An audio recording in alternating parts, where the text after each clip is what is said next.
Well, welcome into this week's episode of Sports Talk. I'm Morgan Jackson. He's Aaron Mukes. And Aaron, it seems like no matter how far away we get from football season, we always have some football news to talk about in South Georgia. Always. There's never really a downtime. I don't want to correct you, but I'm going to correct you a little bit.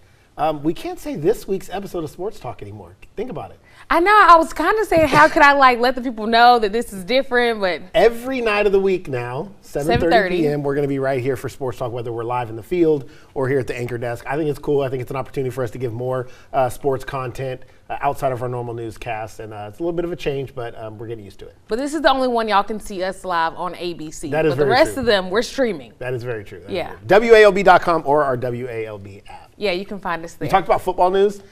Yeah. It's always exciting when you have football news. This was not as exciting Yeah, to I don't you. know if this is exciting. Yeah, Coach Frank Killingsworth leaves Early County to take an offensive line job at Ashford, not far across the Alabama state line. He spent 3 seasons with the Bobcats.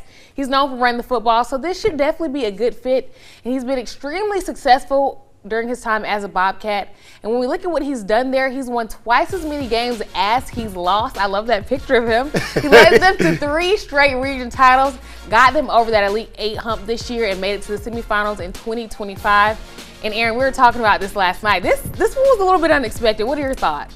Number one, my thoughts, I'm very sad. Coach Killingsworth was always such a great person to be around when I went out to Blakely. He would always engage with me, always say hello. He would text me, and he always welcomed us there.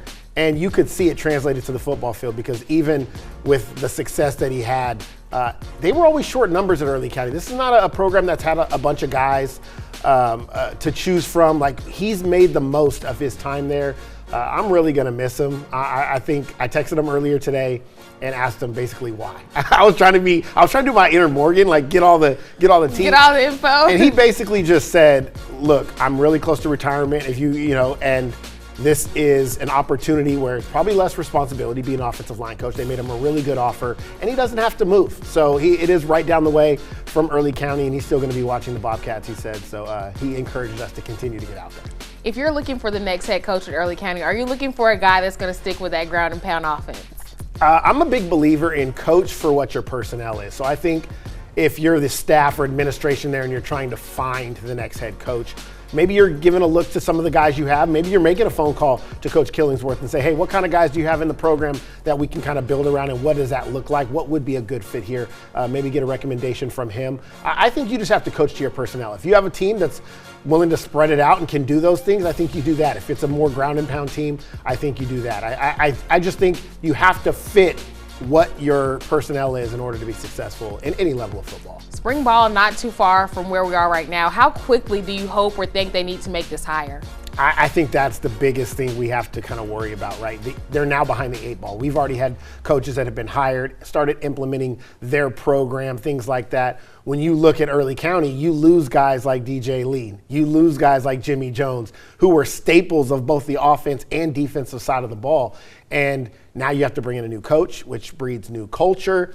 And in that situation, you're a little bit behind the 8 ball. So I think you need to be very diligent in what you do, but you also have to make sure it's the right fit. So you don't want to work too fast and just hire anybody. This is a team that's had a history of good coaches. You talked before about, even before Coach Killingsworth got there, they had already won a region championship. Yeah, with Coach Harvin. Yeah, he comes there and they win 3 more. So this is a team that's had success, and they want to continue to build off of that and maybe make a chance at a state championship, building off of what they did last year in the semifinals. So. Yeah, I'm excited to see what they'll do out in Early County. Definitely will miss Coach Killingsworth. You had an interesting time with Coach Killingsworth. I think you met him first, right?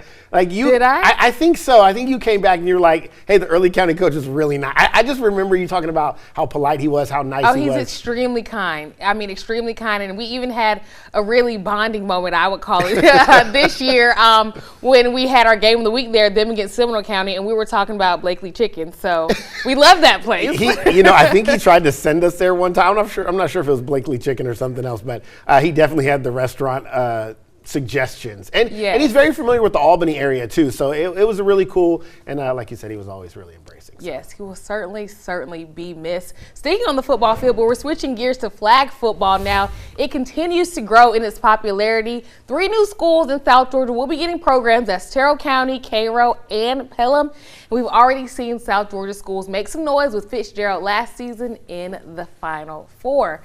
Aaron, thoughts on the growth specifically around South Georgia in this sport? It's really fun to watch girls flag football. I know it might get a bad rap when it first came in, but they're just as competitive as the guys. They are. They really, really want to win, and there's a lot of talent. And these girls hadn't been playing football their entire lives. These are girls that have just started playing football within the last year or so, but they're super talented, and the athletic ability you see from the basketball court, from some of these schools, or even the softball diamond, it starts to translate over, and I just think it's a good opportunity for them to, again, make their mark in the sports world. We always talk about that equality between men and women's sports, and this is just another step in doing that to me. I really get a kick out of it. I love watching it. We have one of the better college programs here in Thomas U. Yeah. So it's really fun to watch. I think it's only a matter of time before we start seeing flag football at the middle school level. And I also spoke with the athletic director at Valdosta High School. He told me that's in the works, so I'm sure a lot of 6A schools will be getting that. But I want to talk about Arthur Blank and the impact he's had. I feel like not only just across Georgia, but South Georgia as well. You think about the many pitches that he's gotten here. I want to meet him before I leave Georgia. He seems like a good guy. Well, I have met him before. And lucky you. He is a good guy. I think what he's doing is great. And when you can put a post out there on Facebook and say, hey, anybody who wants money for these programs, please apply for this because we want to expand this. I think it's a good thing. And for it to be happening here in Georgia as kind of maybe the central focal point of the entire nation, I think that's really cool. You're going to start seeing such big things come from this. College scholarships now. The D1 programs are starting to move into that space. I think Nebraska is the first Power 4 school that is implementing women's flag football. Oh, wow, I didn't know that. So now scholarships from Thomas U, these girls might be going to Nebraska, or maybe one day it's Ohio State or Michigan or Georgia, and I think that's just really cool. I would love to see it at the college level. Of course, it would give us one more thing to cover. Yeah. But I just think it's a really good opportunity. That means there's more money for women student athletes, and I think that's always a good thing. Yeah, I think with the new sports talk, and I meant to tell you this off air, I think going forward we do something maybe this summer with like the growth of the sport, because I mean it's huge. I think that would be fantastic. I love it. I can't wait for the Olympics to have it. It's really exciting, and I love watching it. Yeah, and like I said, we can't get rid of football here in South Georgia quite yet. After this break, we're breaking down new coaching details. Stick with us, South Georgia. Welcome back. Like I said, even though it's the offseason, football news is still rolling in, Aaron. Former Mitchell County head coach Dondrell Pincus is headed to Monticello. Aaron, he had a lot of success in Camilla. How do you like this hire? Well, look, if he is a quarterback, I love it because we know he knows the quarterback position better than most. I like it, but I hate it for South Georgia. Agreed. I would have liked to, still seen him at Mitchell County or even take a job down here. But I think it's a good opportunity for him to kind of go up there and make his mark. And I'm sure Coach Dondrell will do what he did with Mitchell County. He had those guys playing. They had, I think, 27 wins, including a 9-win season during his time there. They had a really good year 2 years ago. Last year, they kind of stumbled a little bit, but there was injuries with Jonathan Isom and things like that. So I really like what he's about. I think he's going to do fine wherever he goes. And, Yeah, I feel like if you're a Gamecock, you can land. I knew you were going to say that. I knew you were going to say that. He's a winner one way or the other. I don't know if the Gamecocks equate winning. I think he just happens to be a winner. It's in him. And the Gamecock thing is just. Yeah, I definitely miss him and his family down here in South Georgia for sure, but excited he'll be staying in Georgia nonetheless. Yeah, of course. And speaking of Mitchell County, a familiar Eagle is back down in South Georgia. Deshaun Brock comes to Edison by way of Bradwell Institute. He once spent time at Mitchell County, like I said, and now he found his home at Calhoun County. Yeah, that's different. Yeah. This came out of nowhere for us. We didn't even know they were looking, and they announced he was going to be here at Calhoun County. I think it's pretty cool. Yeah, coming from Bradwell Institute, this will be actually his first week here in South Georgia, and he gave a warm welcome to the community today, and I was able to speak with him before he addressed Cougar Nation. Take a listen. What drew you to Edison? Being from here or coaching down this way before, the caliber athlete in Southwest Georgia is next to none, and it's a different caliber athlete. And I enjoyed my time at Mitchell, and feel as if we can come over here to Calhoun County and kind of relive that experience and have that type of winning come over at Calhoun County. I was going to ask you about what makes the South so special. Just this area, the rural area in Southwest Georgia, the caliber of athletes, the work ethic of the individuals, and just the passion for football is unmatched. We even talk about the small ball football here in South Georgia is a little bit different. You talk about those athletes and just all the things that they bring, but what makes the community special down here? You love those one single high school towns where the whole town kind of just shuts down on Friday nights and the whole community comes out to support the young men, and that's what I'm looking forward to.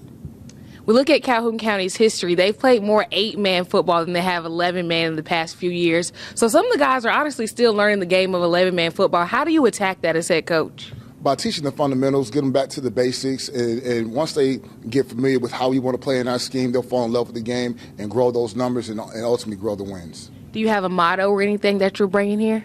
Earn everything. Everything has to be earned. We're going to do it brick by brick, day by day. And then what are you looking to bring here? Winning. I want to win. I want to score a lot of points. I want the kids to have fun. I play an exciting brand of football. I know we're going to be non-region these first 2 years, and then year 3 going into the region, we're looking to make the playoffs that first year going region. You talk about wanting to make the playoffs first year in region, a tough region. What do you know about some of the other teams in this region? Well, coming from Region 1 previously, when I was at Mitchell, I noticed a lot of competition with Seminole and Pelham, Miller County, Mitchell County. So a stiff competition, but I believe that we can get it done here. When's your first day of work? Today, actually. Okay, awesome. But officially, I'll be here in May. But I'll be back and forth until then. And then what is your approach as far as the weight room goes? We got to get in there and see what we got. That's the only way these kids will be able to improve on the football field is get those weight gains, those strength gains in the weight room. When a lot of people think of Calhoun County, they think of basketball. How do you bring that same hype to the football field? Well, that's one of the things when I spoke to Coach Shaw that I was interested in understanding and getting to know was, were those kids interested in playing football? Because being familiar with his basketball program and how he ran things, I knew he had some stellar athletes out there in their court. And he assured me, that those kids would be playing football and they would be out there. And a couple of times that I've been out here to Calhoun County, I've met with them. They assured me, Coach, we're going to play. We're going to get them in the field. We're looking forward to it. I met with some of them today. So I'm looking forward to getting to work with them. Tell me who Coach is. I want to know more about you. I see you're a Kappa, yes, so a little bit more about you as a person. Yes, ma'am. So I'm originally from Leesville, Louisiana. I'm a military brat. My dad's retired military. I went to Mississippi Valley State University. I played for Willie Totten, who was Jerry Rice's quarterback. 3 years started there, graduated, and went over to Long County High School to get my coaching start, and then ventured over to Mitchell County, Bradwell, and now I'm here. I'm a father of 4. My son's playing football in Texas right now, but he'll be transferring in the fall. I have 3 younger children as well, my twins, and then my daughter Malia, who's 15. Oh, wow. So you have a good amount of kids, and then you talk about coming from a military background. How do you just keep it all together? Does that kind of affect the coach that you are, the father that you are? Yes, structure. Yes, like to have everything structured and outlined. Everybody knows their roles. Everything's clearly defined. And I think once everybody understands what their role is on the team and in the system, then we'll be able to do what we need to do. A lot of viewers at home will be watching this. Any last words for them as far as what you plan to bring here to Edison or what they can look forward to this season? I just look forward to you guys' continued support. Come out and support these guys, and we hope to put on a show for you. Now, I thoroughly enjoyed getting to know Coach. He seems like he's confident, he has a plan. But Aaron, just listening at that interview, what are some of your biggest takeaways from what he had to say? I love asking Coach Shaw, hey, are the basketball guys going to play football? I think when you have a small school like that, you have to have the athletes play multiple sports. You don't have enough numbers not to have that, and that's why they were in 8-man football before. They've moved to 11-man. They've won 5 games over the past 2 years in 11-man, and I think they need to continue to build that. By having those guys come out, I think that's a huge step. Those are athletes that you can find a spot to put them on the football field. If you're tall, go catch a pass in the end zone. If you're bigger and you play down low in the paint, you might have to block somebody. Simple as that. No, I mean, you can't get more logical than that. And speaking with Coach, he's already kind of put together his staff a little bit. Coach Middleton, the former head coach, will also stay on. He said he's not sure in what capacity, but he will stay on the staff. And then Al Childs, who he coached at Mitchell County, who went on to play at Albany State, will serve as the defensive line coach. So I'm definitely really excited for that. And then something new he's looking to bring is 7-on-7s. How much will that competition help these guys? Well, I think it'll help the skill guys get familiar with the offensive schemes, but also just how to play in space. They should already know a little bit of that for some of the guys that have played 8-man football. It's almost like 7-man football with a few linemen. But I think it helps just playing all year round. I think when you're getting reps through the offseason, through the summer, it helps you when you get to the weight room and just being a cohesive unit. The more you can play, the better you'll be. So I think 7-on-7s in the summer is a big thing, especially for a small school that might have to commit some of those resources to other sports. Yeah, Coach told me he'll be over weightlifting, and then you talk about 7-on-7s. He said he was talking to the guys about it, and they were like, 7-on-7s? Like, they're excited about it. That's fun. That's fun for players, especially if you're a skill guy, wide receiver, quarterback, running back. You love 7-on-7. Yeah, excited to see what the Cougars can do down in Edison this year under Coach Brock. And after the break, we're switching gears. Stick with us. We're taking it to the track when we come back.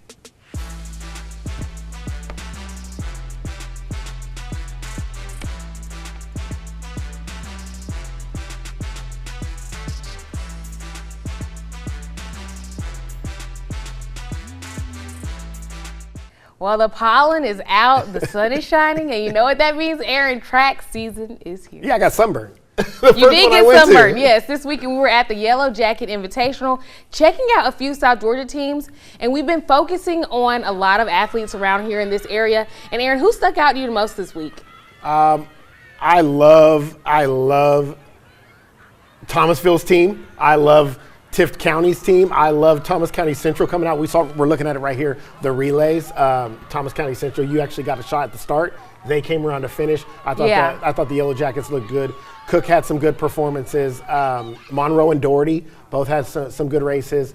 My first time really getting out to a track meet this early, and I had a good time. I really enjoyed it. I like the competition, and I'm excited for the rest of the season. Yeah, one athlete that we've definitely had our eye on this past year or past few years is Nairobi Graham. I want you to talk about what you saw from her. I've seen her run a few times, but your first time seeing her run. I just call her legs. That girl got legs. They are long, she's tall, and it definitely helps her in the race. Her strides, and she just looks effortless. And you had mentioned seeing her run before and kind of maybe some performances, and then I watched her and I'm like, that girl can run. So I'm excited for her. I don't know what she's done in the past, but I think there's a bright future for her. She can flat out fly, and when she lets those strides get in motion, it's fun to watch. Yeah, for me, she's what you call a natural. For the past few years, she's been focusing on more so the 400 or 200, and then now this year she's doing the 300-meter hurdles. And her first time running them, she placed very highly, but this past weekend she wasn't able to run the 300-meter hurdles, but she did run the 200, and now she's ranked in the state. And we were able to ask her what her favorite race is now that she's added the hurdles into her mix. 300 hurdles. Really? Yes. Okay, why? I don't know, it's just fun. Cause like 400 is just running straight, and then hurdles you get to jump, and it's more to concentrate on. Okay, so Nairobi doing a great job in the hurdles. We'll see more from her this year. Like I said, we weren't able to see her run the 100-meter hurdles at this meet, but we will get to see her run the 300-meter hurdles here in South Georgia some other time this season. I'm sure she'll be on our radar again. But another team we can't go without talking about is those Thomasville Bulldogs. You saw Michaela Clark there getting it done in the 100-meter hurdles. We expect that from her. And then you talk about these guys. They won the 4x1 and they won the 4x2. I mean, you talk about the Walker guys, Aaron. How big of a performance did you see from Thomasville this week? I loved when they came back after losing to Ty at Lowndes, and they said they wanted more. They came back and they got their lick back in the 200, the relay. These guys can run. They're competitive. They challenge each other, which in turn makes them a beast on the track against other teams. This, to me, just from seeing them first time ever running on a track, that's a team that I think can do well and go far at state. You think they can go back-to-back in region titles as far as the girls and guys go? When you watch the way they run and just their aura about that team, they're confident, they're excited. All the teammates in the infield get after it. I definitely think it's a possibility. Yeah, definitely a good showing from the Bulldogs this week. Coach is confident. He loves this team.